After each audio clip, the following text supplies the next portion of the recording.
সময়টা ছিল ডিসেম্বর মাসের প্রথম দিকের এক মৃদু শীতের দিন। পাখিদের জীবনযাপন খুব সুন্দরভাবেই কাটছিল, শুধু একটা বিষয় ছাড়া।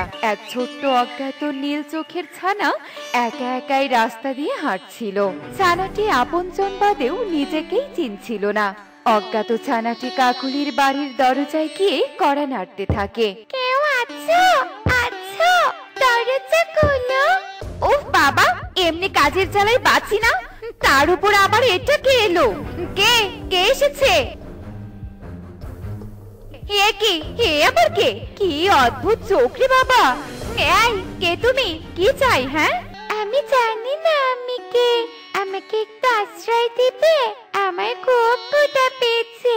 না না বাবু, আমি তোকে আশ্রয় দিতে পারবো না। তোর এই চোখ দেখলে আমার মেয়ে ভয় পেয়ে যাবে। যা তো এখান থেকে, আমাকে কাজ করতে দে। কাকলি সেই ছোট্ট ছানাটির মুখের উপর দরজা লাগিয়ে দেয়। ছানাটি টলমল চোখ নিয়ে এদিক সেদিক তাকাতে থাকে একটুখানি আশ্রয়ের খোঁজে। ওই তো, ওই বাড়িটা বেশ সুন্দর দেখাচ্ছে। যাই, ওই বাড়িতে গিয়ে একটু আশ্রয় চাই। আমার বেশ শীত করছে। ও বাবা, যাই বাবা যাই, এখানে আর থাকা যাবে না। পিঠাটা খুবই মজা হয়েছে, সত্যি। শীতের পিঠা খেতে ভীষণ মজা। এখন থেকে প্রতিদিন তুমি আমাকে ভাপা বানিয়ে দিবে। শীতে গরম করে ভাপা। মা, কি হয়েছে রে মা? কি হয়েছে? ওই দেখো মা, কেমন নীল চোখে একটা ছানা। আমার খুব ভয় করছে মা। আচ্ছা না, কে তুই? কে? এখানে কেন এসেছিস? আমাকে একটু আশ্রয় দিবে? আমার যে বড্ড খিদে পেয়েছে। দেখছিস না, তোকে দেখে আমার মেয়ে কেমন ভয় করছে। চলে যা, চলে যা বলছি। সুখী ছানাটিকে দূর দূর করে তাড়িয়ে দেয়, আর ছানাটি আবারও পথে পথে হাঁটতে থাকে। শীতের মৃদু হাওয়ায় ছানাটি ভীষণ কাঁপছিল। ছোট্ট টুনটুন রোদের মাঝে বসে বই নিয়ে পড়ছিল, আর টুনি মেয়ের পাশে বসে বেশ মনোযোগ দিয়ে রান্না করছিল। শীতের শুরু হওয়ায় সূর্যের মিষ্টির আলোয় তারা বেশ হাস্যোজ্জ্বল ছিল। এমন সময় সেই ছানাটি সেখানে আসে।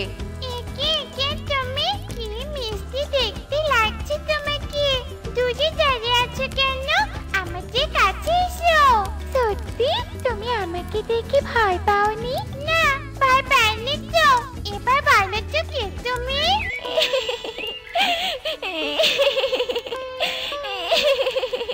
ছানাটি কান্নার মাঝেই টুনি আর টুনটুনকে সব কথা খুলে বলে। আহারে, আর কাঁদিস না মা, আর কাঁদিস না। আজ থেকে আমি তোর মা। তোর যত দিন ইচ্ছে আমাদের সাথে থাকিস, কেমন? আয়, রোদে বসে থাক, আমি খাবার বেড়ে আনছি। টুনি ছোট্ট ছানাটিকে খাবার দিলে ছানাটি গপ গপ করে সব খাবার খেতে থাকে, আর টুনি মায়াবী দৃষ্টিতে ছানাটির খাবারের দিকে তাকিয়ে থাকে। এভাবে দিন কাটতে থাকে। টুনি ছানাটির নাম টুনটুনের সাথে মিলিয়ে রাখে টুকি। টুকি টুনটুন, তোরা এক্ষুনি স্কুল থেকে ফিরে এলি কেন? আজ তো টুকি প্রথম দিন ছিল স্কুলে যাওয়ার। টুকিকে কেউ ক্লাসে ঢুকতে দেয়নি মা। সবাই টুকিকে দেখলে ভয় পায়, তাই টুকি দূর দূর করে বের করে দিয়েছে। তাই আমিও চলে এসেছি। আমি কি সবার মতো পড়াশোনা করতে পারবো না মা?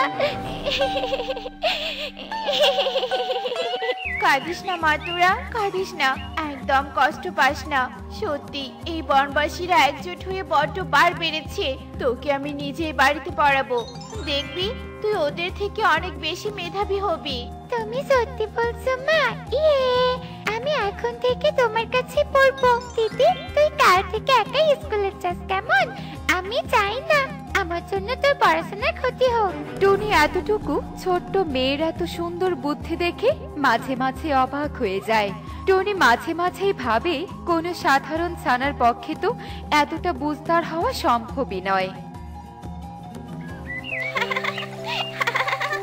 আমি এখন তোকে ভিজিয়ে দিব।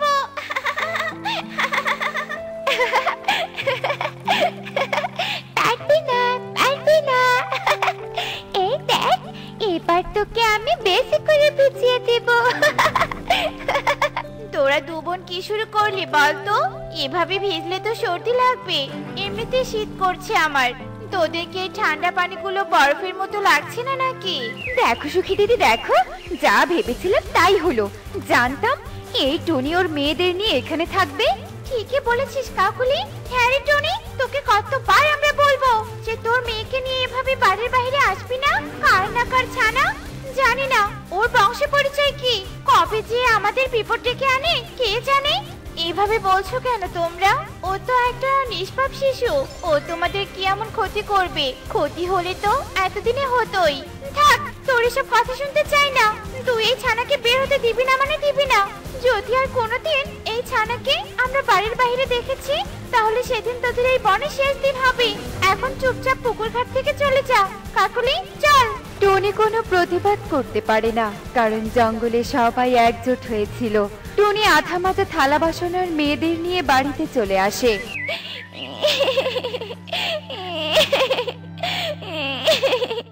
সব হয়েছে আমার জন্য।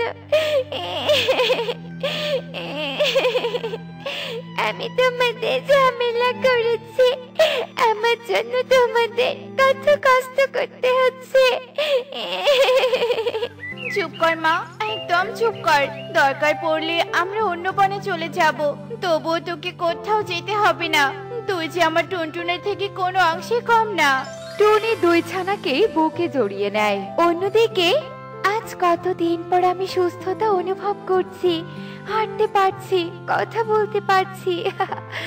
তবে তবে আমার মেয়েকে দেখছি না কেন? ওকে দেখার জন্য যে আমার মনটা ব্যাকুল হয়ে আছে। দাসী, দাসী। বলুন পরিমাতা। আমার কন্যা কোথায়? ওকে নিয়ে এসো, কতদিন থেকে ওকে আমি দেখি না। এ মানে ইয়ে কি ইয়ে মানে করছো? কোথায় আমার মেয়ে?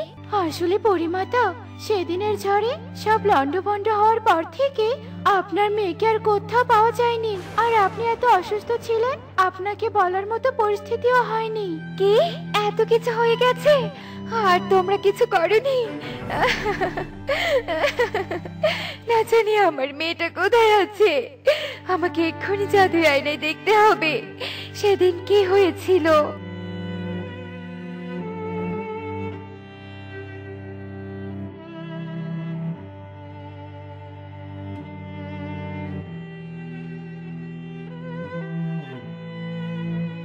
আরে আয়না তো আর কিছুই দেখালো না।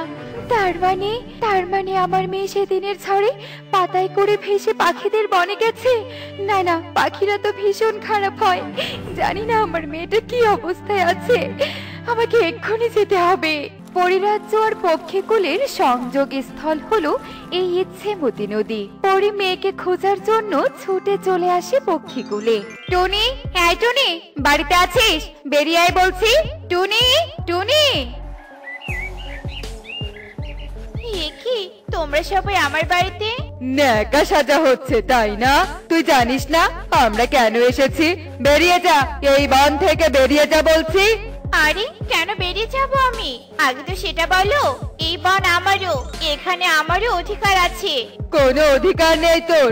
তোকে কতবার বলেছি তোর এই অপয়া কুড়িয়ে পাওয়া মেয়েকে বাড়ির বাহিরে না আসতে, তবুও কাল বেরিয়েছিল। জানিস আমার মেয়েটা কত ভয় পেয়েছে? ক্ষমা করে দাও দাদা, ও আর তোমাদের সামনে যাবে না কখনো। পাখিদের মাঝে হট্টগোল বেঁধে যায় আর পরি দূর থেকে এসব দেখে তাদের কাছে আসে। এ কি, তোমরা হট্টগোল করছো কেন? আরে এই তো আমার মেয়ে। মা, তুই এতদিন এখানেই ছিলি? কার কাছে ছিল আমার মেয়ে? এ কি, ও তোমার মেয়ে? ও তো এতদিন থেকে আমার কাছে ছিল, কিন্তু ও আমাদের কাছে এলো কি করে? এরপর পরি তাদের সবটা খুলে বলে। হ্যাঁ, আমি তো চোখ খোলার পর ওই নদীর পাড়ে নিজেকে পেয়েছিলাম, কিন্তু আমার কিছু মনে পড়ছে না কেন। আমি কি স্মৃতি হারিয়েছি? হ্যাঁ রে মা, হ্যাঁ। কিন্তু পরি, টুকির মানে তোমার ছানার ডানা নেই কেন? আসলে ও এখনো জাদু শক্তি পায়নি তাই। তবে টুনি, তোমাকে অনেক ধন্যবাদ। তোমার জন্য আমার মেয়েটা যত্নে ছিল। আর এই জীবনের পাখিরা, তোমাদের এবার আমি উচিত শিক্ষা দিব, যাতে আর কোনোদিন কোনো অসহায় পাখির সাথে অন্যায় করতে না পারো। তুমি আমাদের ক্ষমা করে দাও। আমরা আর অন্যায় করব না। আমরা চলে যাচ্ছি, ক্ষমা করো। পাখিদের কথায় পরীর মায়া হয় আর তাদের ক্ষমা করে দেয়। এরপর সবাই পালিয়ে যায়। টুনি, এবার আমার মেয়েকে নিয়ে যেতে হবে, তার আগে ওর স্মৃতি ফিরিয়ে দেই। এরপর পরে জাদু করে টুকির স্মৃতি ফিরিয়ে দেয় আর অনেকগুলো স্বর্ণমুদ্রা নিয়ে আসে। মা টুনটুন, এগুলো তোমার। টুনি, তুমি তোমার মেয়েকে দেখে রেখো। আসি আমরা। আসি টুনটুন, আসি মা, আমি আবার আসবো।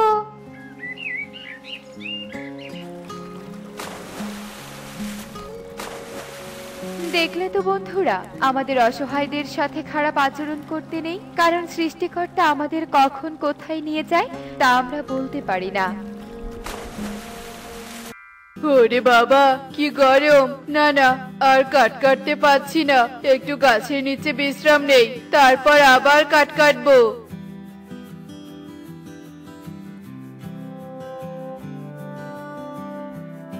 এ কি সর্বনাশ! আমার কুড়ালটা কোথায় গেল? আরে, এটা আবার কি? ওরে বাবা, এ তো দেখছি মোহর। আমার মনে হয় যে আমার কুড়ালটা চুরি করেছে সে হয়তো সোনার মোহর দুটো রেখেছে। কি আর করার, এই সোনার মোহর দুটো বিক্রি করে আর একটা কুড়াল নিয়ে যাব। এরপর টোনা সোনার মোহর দুটো নিয়ে বাজারে চলে আসে আর মোহর বিক্রি করে একটা নতুন কুড়াল নিয়ে নেয়। বউটা আমার সিঙ্গারা খেতে ভীষণ ভালোবাসে, যাই টুনির জন্য কয়েকটা সিঙ্গারা কিনে নিয়ে যাই। কি রে টোনা, সিঙ্গারা কিনবি নাকি? শোন, আজকে কিন্তু ঝাল সিঙ্গারা বানানো হয়নি, এখানে যা দেখছিস সব মিষ্টি। এতদিন তো ঝাল সিঙ্গারা খেয়েছি, মিষ্টি সিঙ্গারা তো কখনো খাইনি। তাহলে তুমি আমাকে 5টা মিষ্টি সিঙ্গারা দাও কালু দাদা। এরপর টোনা মিষ্টি সিঙ্গারা নিয়ে বাড়ির উদ্দেশ্যে চলে যায়। কে যাস রে বাবা, এদিকে একটু আয় তো। হ্যাঁ বুড়িমা, বলো, কি বলবে? তোর কাছে মনে হচ্ছে মিষ্টি সিঙ্গারা আছে, তাই না? হ্যাঁ বুড়িমা, কিন্তু তুমি জানলে কিভাবে? ও তুই বুঝবি না রে, আমি একটু মিষ্টি সিঙ্গারা খেতে পছন্দ করি তো, তাই অনেক দূর থেকে এর ঘ্রাণ বুঝতে পারি। তা আমাকে দুটো মিষ্টি সিঙ্গারা খেতে দিবি? এই নাও বুড়িমা। এরপর টোনা সেই বৃদ্ধাকে মিষ্টি সিঙ্গারা দিয়ে বাড়িতে চলে আসে। কি ব্যাপার টোনা, নতুন কুড়াল কিনেছো মনে হচ্ছে? তা পুরাতন কুড়ালটা কাকে দিয়েছো বলো তো? এরপর টোনা টুনিকে সব ঘটনা খুলে বলে আর দুজন মিলে মিষ্টি সিঙ্গারা খেতে থাকে। আর এভাবে দেখতে দেখতে সেই দিন কেটে যায়।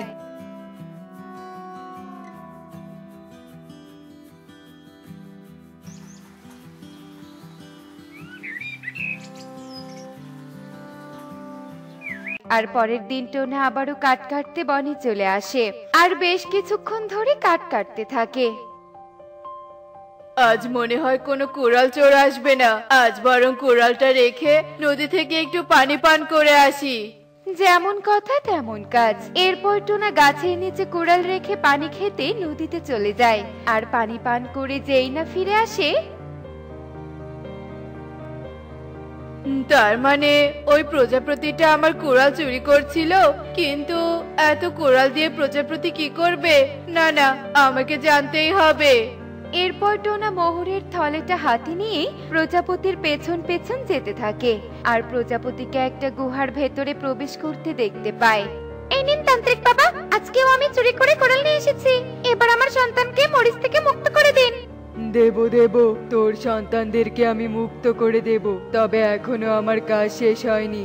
আমার আরো 8টা কুড়াল চাই, তবেই আমি মহাযজ্ঞে বসতে পারবো। আর যজ্ঞে বসলে আমি পাতালপুরী রাক্ষসীর সাথে দেখা করতে পারবো।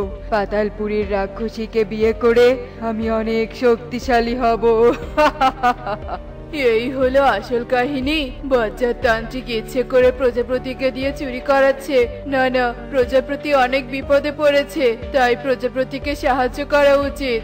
শোন, আজকে সন্ধ্যের মধ্যে এই 8টি কুড়োল নিয়ে আসবি, তা না হলে তোর সন্তানদের আমি না না, আপনি আমার সন্তানদের কোনো ক্ষতি করবেন না, যেভাবেই হোক আমি আপনার জন্য 8টি কুড়াল জোগাড় করবই করব। এরপর প্রজাপতি গুহা থেকে বাইরে চলে আসে। এদিকে টোনাও গুহা থেকে বের হয়ে পেছন থেকে প্রজাপতিকে ডাকতে থাকে। দাঁড়াও প্রজাপতি, আমার কথা শোনো। একি তুমি সেই কাঠুরিয়া না?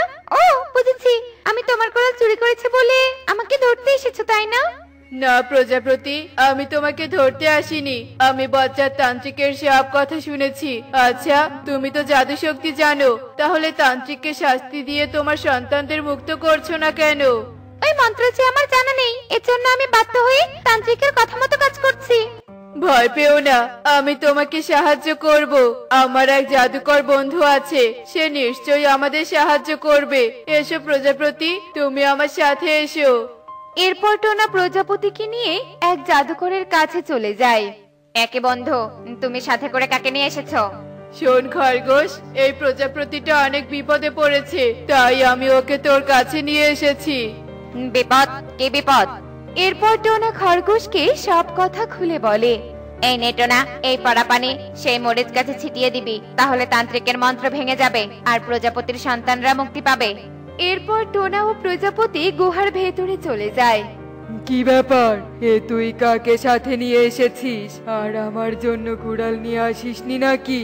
প্রজাপতি তান্ত্রিকের কথায় উত্তর না দিয়ে খরগোশ জাদুকরের পানি মরিচ গাছে ছিটিয়ে দেয়, আর সাথে সাথে দুই পাকা মরিচ থেকে দুই প্রজাপতি বের হয়ে আসে। কি করে সম্ভব? আমার মন্ত্র নষ্ট করলি কিভাবে? না, এ হতে পারে না। ঠিক করেছো প্রজাপতি, যে যেমন কর্ম করবে সে তেমন ফল পাবে। তোমাকে অনেক ধন্যবাদ টোনা, তোমার সাহায্য না পেলে আমি আমার সন্তানদের মুক্ত করতে পেতাম না। এই নাও টোনা, এটা তোমার ভালো কর্মের উপহার, আর তোমার কোনো দরকার হলে সেই গাছের নিচে গিয়ে আমাকে ডেকো, আমি তোমাকে সাহায্য করতে ঠিক চলে আসবো। এরপর প্রজাপতি তার সন্তানদের নিয়ে সেখান থেকে চলে যায়। এদিকে টোনা এক কলসি স্বর্ণ নিয়ে বাড়ির দিকে চলে যায়, আর যাওয়ার সময় আবারও মিষ্টি সিঙ্গারা কিনে নিয়ে যায়। এ কি রে বাবা, আজকেও মিষ্টি সিঙ্গারা নিয়ে যাচ্ছিস নাকি? বৃদ্ধার কথা শুনে টোনা বৃদ্ধার কাছে চলে যায়। হ্যাঁ বুড়িমা, এই নাও মিষ্টি সিঙ্গারা, আর এই নাও দুটো স্বর্ণ মুদ্রা। এগুলো দিয়ে তুমি মন ভরে মিষ্টি সিঙ্গারা কিনে খেও, কেমন? মিষ্টি সিঙ্গারা তো রোজ খেতে পাই না, ওই টোনার কাছে থাকা এক কলসি স্বর্ণ পেলে আমি পুরো মাসটা মিষ্টি সিঙ্গারা খেতে পারবো, তখন আর আমাকে বৃদ্ধার রূপ ধরতে হবে না। এরপর পেতনি রাত হওয়ার জন্য অপেক্ষা করতে থাকে, আর রাত হতেই সে টোনার বাড়িতে স্বর্ণ চুরি করতে চলে আসে। ওই তো সেই স্বর্ণ ভর্তি কলস, যাই এক্ষুনি কলসটা নিয়ে যাই। এরপর পেতনি এক কলসি স্বর্ণ মুদ্রা নিয়ে চলে যায়। এভাবে দেখতে দেখতে সেই রাত কেটে যায়।